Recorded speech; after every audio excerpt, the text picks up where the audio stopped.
then I didn't see people. I saw people smoking and drinking, but drugs. Yeah. It never occurred to me.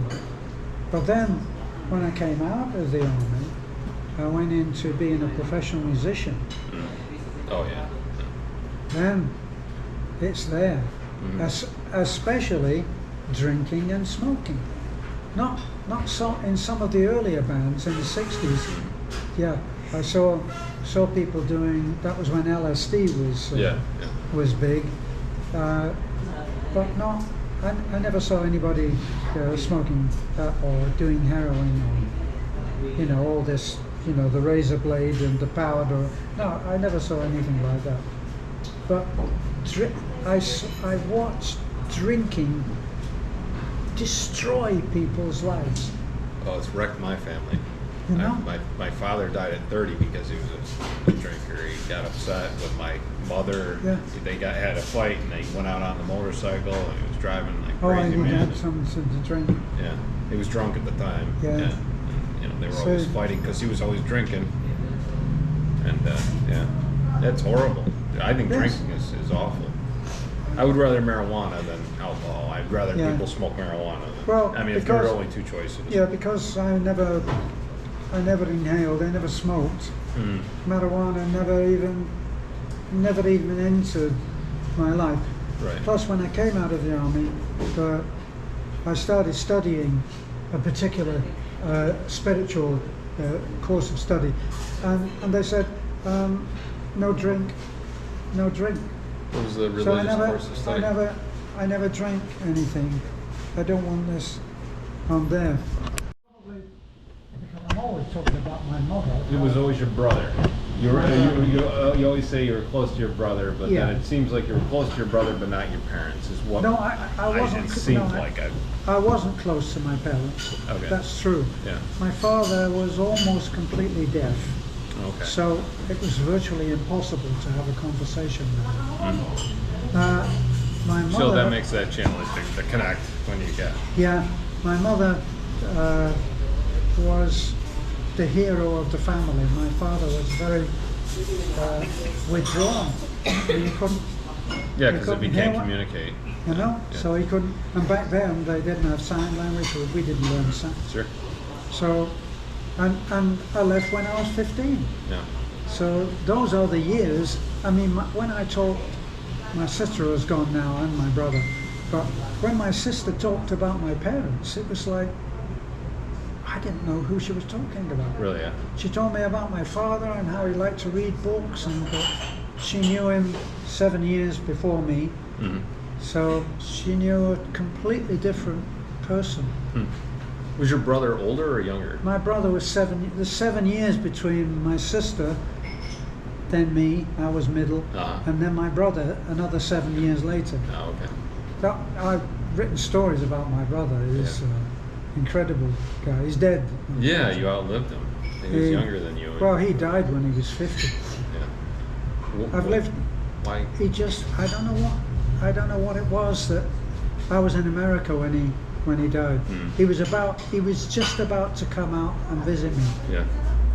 I hadn't seen him for something like 10 or 12 years. It was very sad. You can't get closure when you have that. Yeah. Someone, like that. if you haven't seen someone for a long, long time, and then you find out they died, nothing's changed if you're with me. Yeah. You hold him in your mind, and you still hold him in your mind. Yeah. But he was my big brother. Yeah. He's a big. He was bigger than you. Robust. Yeah. Tough drinker, smoker. But such a great guy, and it really was hard to think of him not being able to come and see what we're doing. Yeah. That's what I miss. Have you got brothers? Yeah, I have an older brother. Yeah. He's almost 5 years older. He's huge. He's like a bull. Oh, is he? You're not exactly tiny. No, but he makes me look little. But the funny thing about him is he's a complete beta. He's like I don't know if you I hope it's a big step, because when it comes, I'm going to shove it right up your ass. Yeah. Now, he still didn't pay him. Yeah. So, my brother got a slingshot and about a kilo of ball bearings. And he went round to where the guy's office was. And it's in an area where if there's a noise, you don't look out the window. Okay, so nobody's about to watch. He got the slingshot and he put every single one of the guy's windows in. Right? Yeah. And the guy comes in the next day. He's got to get emergency glazer. Come in, replace all of the windows along the side of the thing. My brother went down about 2 or 3 nights later with another kilo. That's funny. And he did them again. He did that 5 times. Oh my God. Until the guy had to move. Wow. And then he took him to the small claims court and got his money. Wow. But He stood his ground. the guy looked at him and the guy knew and he knew. Yeah. And now if I did that, I would put one window in and there'd be a policeman standing. Yeah, no, I hear you. Same here. Yeah. So, he was one of those people who did things which no one else would get away with. Yeah. What did they used to have a program, didn't they, called Rough Justice, where somebody would do something to put things right. Sure, yeah. The Punisher, they have Denzel Washington now, Okay. who goes around and puts things right. Sure, yeah.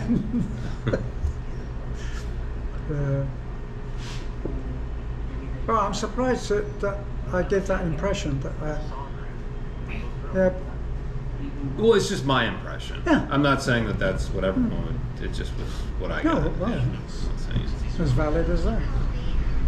Yeah. See, but I guess your parents have to be a formative part of your life. Yeah. For, my educated friend, he always talks about his dad because his dad was a huge influence on him. Right. And clever and able and accomplished, Sure. and was a huge influence on him. So I guess we all get our mentors one way or another, don't we?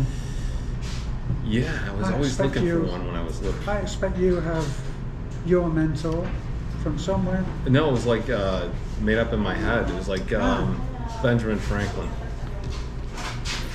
One of your viewers? No, this is Dear Hearns. This. Is that what it is? Yes. Oh, okay. It's same.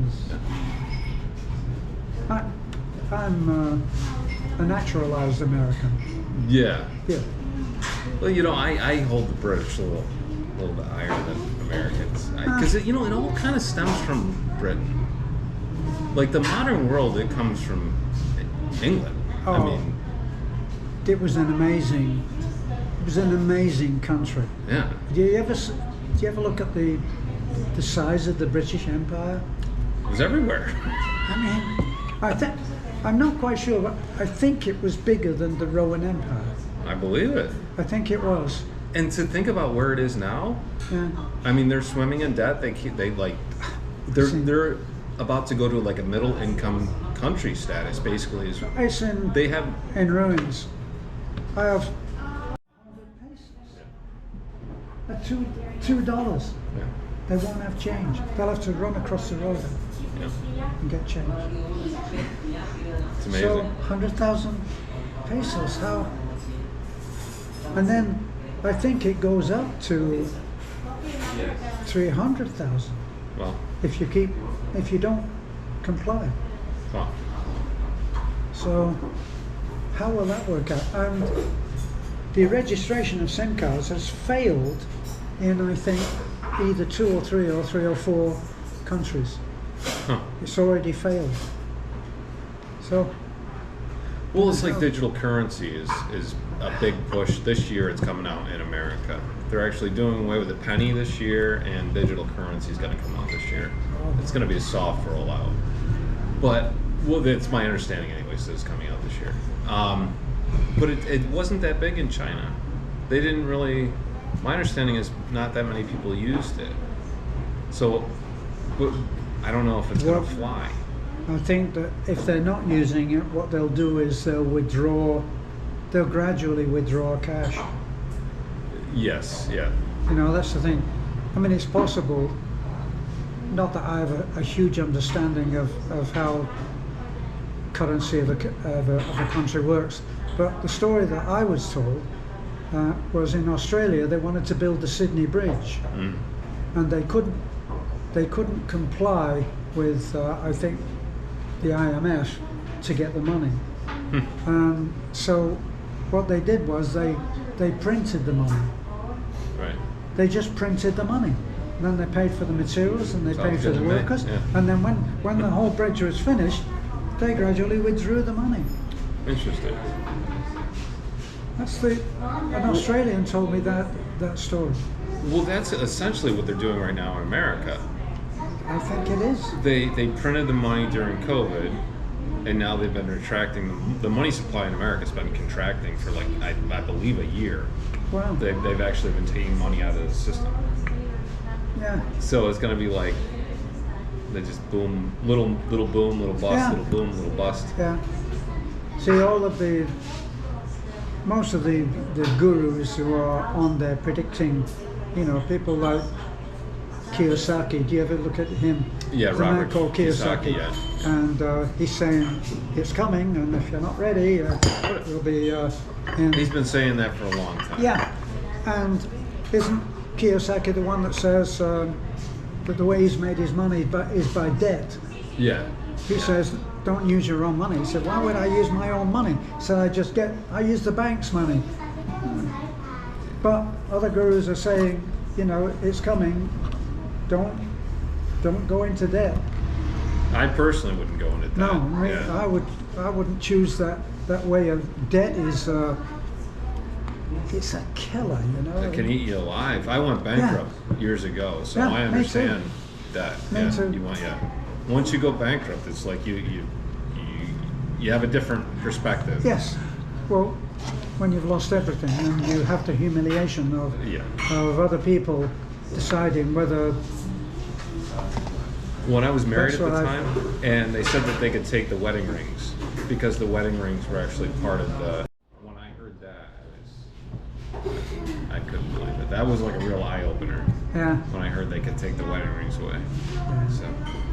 See, for me, that all coincided with literally with losing everything, and the woman judge, I think she looked at me and was actually sorry, because during the conversation, you know, so what about your wife? Well, my wife left, and the house is worth, the house is in foreclosure, right. And what about income? I don't have any, you know, so literally I lost all, it was a terrible time at that time, lost all my work, I lost marriage, I lost a house, and I was living in a warehouse. Yeah. Yeah. So. What year was it? 2008 was like that for me. Oh God, what year was it? It's a while now, because I came here in 2013. It must have been around 2008. Really? Yeah. Yeah, that's when, I think everyone had a horrible year that year. That's when the real estate market just tanked, didn't it? It was horrible. Yeah. I lost my job, my wife, my house. Right. So at that time, probably you were probably reading, as I was, you were reading about whether you could be forced to pay for your house if they couldn't provide the note. Oh yeah. Remember that? I do remember. The man was living in, at that time, what was a colossal size house, $2 million house. Yeah. and they took him to court for not paying his mortgage. And he said to the judge, I am more than willing to pay my mortgage, but I just want to know that if I'm paying money to someone, do they own the house? Yeah, yeah. And he got away with it, is my And understanding. well, I don't know whether he got away with paying for the house, because eventually that was like a test case, and they quickly realised that the shit was going to hit the fan if they didn't do